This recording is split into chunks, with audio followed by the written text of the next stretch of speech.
You are a disease. You are a cancer of this planet.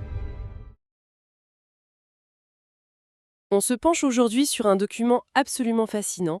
C'est une sorte de manuel d'opération pour une guérilla citoyenne en Belgique, nom de code Opération Milou. Oui, et l'objectif affiché, c'est ça qui est intéressant, ce n'est pas de tout renverser. Non, pas du tout. C'est de forcer le système, par la ruse, à devenir plus transparent. Et il faut bien cerner la nature de la source. Ce n'est pas un pamphlet politique ou un essai théorique. Le document se présente lui-même comme un manuel opérationnel. C'est ça. Un manuel pour une contre-influence par le jeu de réalité alterné. Donc on est vraiment face à un plan de bataille. Notre analyse aujourd'hui, ça va être de décortiquer la doctrine, les méthodes et l'éthique de ce projet. Qui est pour le moins singulier, oui. Le point de départ du manifeste, c'est un constat assez brutal sur la démocratie belge. Assez sombre, oui. Opaque, verrouillé par les partis, ce qu'ils nomment la particratie et tout ça, ça alimenterait une méfiance généralisée. Et cette idée de retourner le système contre lui-même, c'est vraiment le cœur de leur stratégie. Ah oui. Ça va bien plus loin qu'une simple manif, quoi. On est presque dans du contre-espionnage citoyen. Alors, voyons ce qu'il y a sous le capot. Plongeons un peu dans leur philosophie. Le concept qui revient tout le temps, c'est la subversion intelligente. Voilà. L'idée, c'est de ne pas attaquer de front. Au contraire. Il s'agit d'exploiter les failles du système. Sa propre bureaucratie, la complexité du droit, l'appétit insatiable des médias pour les insiders. C'est un peu du judo politique. C'est tout à fait ça. Utiliser la force de l'adversaire contre lui. Et cette philosophie, elle repose sur un trépied théorique assez solide et même assez étonnant. D'accord. Le premier pilier, c'est le pouvoir de l'information. Il modélise ça avec la pyramide DICS, données, information, connaissance, sagesse. DICS, d'accord. L'idée, c'est que le pouvoir en place détient une sorte de monopole sur la transformation des données brutes en connaissances, celles qui permettent d'agir. L'opération Milou, elle veut briser ce monopole. Pour redonner ce pouvoir aux citoyens, en somme. Exactement. C'est reprendre le contrôle du récit. Alors là, le deuxième pilier, je dois dire que je ne m'y attendais pas du tout. L'armée prussienne comme source d'inspiration pour des activistes belges du XXIe siècle. C'est un grand écart, c'est vrai. C'est spectaculaire. Expliquez-nous un peu ce concept d'Oftrax tactique. C'est vrai que le rapprochement peut surprendre. L'Oftrac tactique, c'est une doctrine de commandement qui a fait ses preuves. Le principe est simple. Le commandement central définit la mission, l'objectif final. L'intention du chef, comme ils disent. Voilà, l'intention du chef, mais il laisse une liberté totale aux unités sur le terrain pour décider des tactiques à employer. C'est l'antithèse absolue du micromanagement, en fait. Exactement. C'est tout l'inverse de ce qu'il dénonce dans l'administration publique. Ça permet de donner de l'autonomie et de l'agilité à un réseau qui, par nature, est décentralisé. D'accord, je vois. Une tête qui pense la stratégie et des agents complètement libres de leurs mouvements sur le terrain. Et le troisième pilier, c'est la finalité de tout ça? Oui, le but ultime, c'est ce qu'ils appellent la contre-démocratie. Un concept de Pierre Rosanvallon, si je me trompe pas. Tout à fait. C'est emprunté au célèbre politologue et historien français. L'idée n'est pas de se substituer aux élections, mais de construire un contre-pouvoir citoyen, permanent. C'est-à-dire qui agit entre les élections. Voilà. Un pouvoir de surveillance, d'évaluation, de pression, qui agit quand les citoyens ont souvent le sentiment d'être un peu dépossédés. L'opération Milou se voit comme l'incarnation même de ce contre-pouvoir. Sur le papier, cette doctrine est très impressionnante, mais ça peut sembler très théorique. Est-ce que le manuel donne un plan de bataille concret, étape par étape? Oh que oui! Le manuel est extrêmement pragmatique. Il détaille un plan en 3 phases très très claires. Et tout commence par la phase 1, la veille stratégique. Donc avant d'agir, on observe. On cartographie le système, on identifie les vrais leviers de pouvoir, les failles, les points de friction. On sort les jumelles en quelque sorte. C'est ça, mais des jumelles très modernes. Ils identifient des cibles précises. Les nominations politiques, les circuits de subvention aux associations, les marchés publics. Des zones grises, souvent. Très souvent. Puis ils collectent l'info en croisant l'OSIN, donc les sources ouvertes sur Internet, et le UMINT, le renseignement humain. Le document va même jusqu'à proposer une grille pour évaluer la fiabilité des sources. Ah oui. Oui, notée de 1 à 4. C'est une approche quasi scientifique de la collecte d'infos. Et il donne des exemples concrets de cette cartographie. Oui, et ils sont très parlants. Première cible, par exemple, les cabinets ministériels. Le manuel suggère d'utiliser l'élicitation, C'est-à-dire, l'art de faire parler les gens dans une conversation qui a l'air de rien, et d'organiser des fuites ciblées dans les médias pour déstabiliser. malin? Autre exemple, le service de l'éducation permanente, qui distribue des millions en subventions.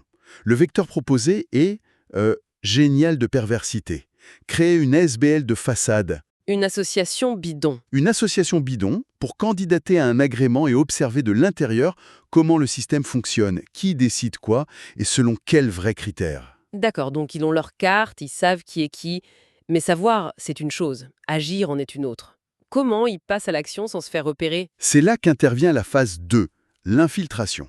Une fois le terrain connu, il faut y placer des pions. Et l'outil principal pour ça, c'est la légende. Un terme tout droit sorti des romans d'espionnage. Complètement. Mais il ne s'agit pas d'un simple pseudo en ligne. Non, non. Une légende, c'est une identité de couverture complète, crédible, construite sur le long terme. Le militant associatif sincère, l'universitaire un peu critique. Voilà, le fonctionnaire désabusé. Chaque légende a ses propres adresses e-mail, ses profils sur les réseaux sociaux. Tout est compartimenté pour la sécurité. C'est un travail de titan. Et une fois infiltré, comment on obtient les infos les plus sensibles? Alors là, le manuel recommande des techniques de recrutement de sources basées sur un modèle bien connu du renseignement, le modèle MICE. M-I-C-E? C'est un acronyme anglais pour Money, Ideology, Compromise, Ego. Attendez. Argent, idéologie, chantage et ego. Là, on entre dans une zone beaucoup plus trouble. On est d'accord. On parle de manipuler les gens en se basant sur leurs faiblesses, leurs convictions. Voire de les faire chanter, c'est quand même très dérangeant. C'est très dérangeant. Et le manuel en a conscience. Pour l'argent, c'est classique. Mais le texte s'attarde surtout sur les autres, l'idéologie. Approcher un fonctionnaire écœuré par la politisation de son administration. En faisant appel à son sens du service public. C'est ça. L'ego. Flatter un expert en lui demandant son avis d'initié pour qu'il se sente valorisé et lâche des informations. Et pour le C de compromise, le chantage. Le texte est très clair. C'est une option à n'utiliser qu'avec une extrême prudence éthique. On sent qu'il marche sur des œufs, Complètement. Conscient du potentiel de dérive. j'imagine. Une fois que ces accès sont créés, que ces sources sont approchées, quelle est la suite? On passe à l'attaque? On passe à la phase 3, l'influence. Le but n'est plus seulement de voir, mais de faire réagir le système, de le mettre en mouvement. Et pour ça, le manuel décrit plusieurs vecteurs. Comme? Le premier, c'est la guerre juridique, C'est-à-dire qu'ils attaquent le système avec ses propres lois? précisément. L'idée, c'est d'inonder les administrations de demandes d'accès aux documents publics en s'appuyant sur les lois de transparence. Le but est double, j'imagine. Obtenir de l'info Et saturer les services pour exposer leur opacité, leur mauvaise volonté. C'est une sorte de denial of service attack, mais bureaucratique. l'art de retourner la bureaucratie contre elle-même. Et les autres vecteurs? Le deuxième, c'est l'influence médiatique. Les fausses identités, les légendes, sont mises à contribution sur des plateformes comme Reddit pour diffuser des analyses, pour fact-checker la com officielle. Pour tester des récits alternatifs? Voilà. Et enfin, le troisième vecteur, le plus audacieux, le lobbying citoyen. Et c'est là que la fameuse ASBL de façade refait son apparition. Exactement. Une fois l'agrément et les subventions obtenues, l'ASBL peut financer des actions subversives sous le couvert d'études et analyses. C'est incroyable. Le manuel note, non sans ironie, que le système est tellement obsédé par la conformité des formulaires qu'il est souvent aveugle à l'intention réelle derrière. Si la paperasse est en ordre, l'argent tombe. L'argent public est donc utilisé pour financer une opération qui vise à contrôler l'usage de ce même argent public. La boucle est parfaite. La boucle est bouclée. Pour mener tout ça à bien, le manuel liste aussi tout un arsenal numérique. On trouve des outils assez classiques, des agrégateurs de flux, des bases de connaissances comme Obsidian. Signal pour la messagerie sécurisée, j'ai vu.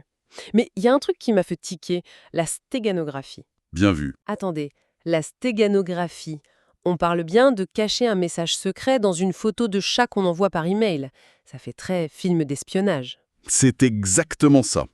Cacher de l'information, à la vue de tous, dans un fichier anodin. La mention de cette technique montre bien le niveau de sophistication et de souci de sécurité des auteurs. On est très loin du collège d'affiches. Toutes ces méthodes, ces outils, ça dessine le portrait d'une organisation qui marche sur une ligne de crête éthique très fine. Comment est-ce qu'ils justifient tout ça? C'est peut-être la partie la plus importante du document. La conclusion est entièrement consacrée à l'éthique. Les auteurs sont parfaitement conscients de la zone grise dans laquelle ils évoluent. Ils le disent clairement. Oui, le texte martèle que le but n'est pas le chaos. C'est un électrochoc pour forcer une mise à jour du système démocratique. Ils reconnaissent la tension entre la fin, plus de transparence, et les moyens, qui incluent la tromperie et la manipulation. Et comment ils gèrent cette tension? Ils se fixent des limites, des lignes rouges? Oui, et elles sont présentées comme non négociables. Premièrement, le respect absolu de la vie privée des citoyens ordinaires. Les cibles sont les structures de pouvoir, les fonctions, pas les individus. D'accord. Deuxièmement, refus catégorique de la violence physique. C'est une lutte informationnelle et rien d'autre. Et troisièmement, la manipulation ne doit jamais viser des innocents, mais uniquement les rouages et les acteurs du système. Et quelle est la finalité, le jour où ils auraient gagné? La finalité est presque paradoxale. Le texte affirme que l'opération sera un vrai succès le jour où elle deviendra inutile. Ah oui, c'est intéressant. L'objectif, c'est de contribuer à l'émergence d'une démocratie augmentée, plus transparente, où des actions clandestines comme celle-ci n'auraient tout simplement plus de raison d'être. Le but ultime, c'est de pouvoir s'autodissoudre. En résumé, ce qu'on a avec cette opération Milou, c'est un véritable manuel de contre-pouvoir pour l'ère numérique. C'est un plan d'action hyper détaillé qui hybride l'activisme, les techniques de renseignement et une culture digitale très poussée. C'est assez vertigineux. Ça laisse songeur en effet. Et au-delà de la méthode, qui est fascinante en soi, ce document pose une question fondamentale, je trouve. Laquelle? Si des citoyens, quels qu'ils soient, en arrivent à concevoir des stratégies aussi complexes, aussi clandestines, simplement pour exiger de la transparence et obliger les institutions à rendre des comptes, qu'est-ce que ça nous dit sur l'état de ces institutions? C'est une excellente question. Est-ce le symptôme d'une démocratie malade, où les canaux classiques de participation sont vus comme inefficaces, ou est-ce que c'est au contraire le signe d'une vitalité citoyenne qui invente, qui cherche de nouvelles formes d'action pour se réapproprier le débat public? La question reste ouverte. Et c'est une excellente note finale pour notre analyse.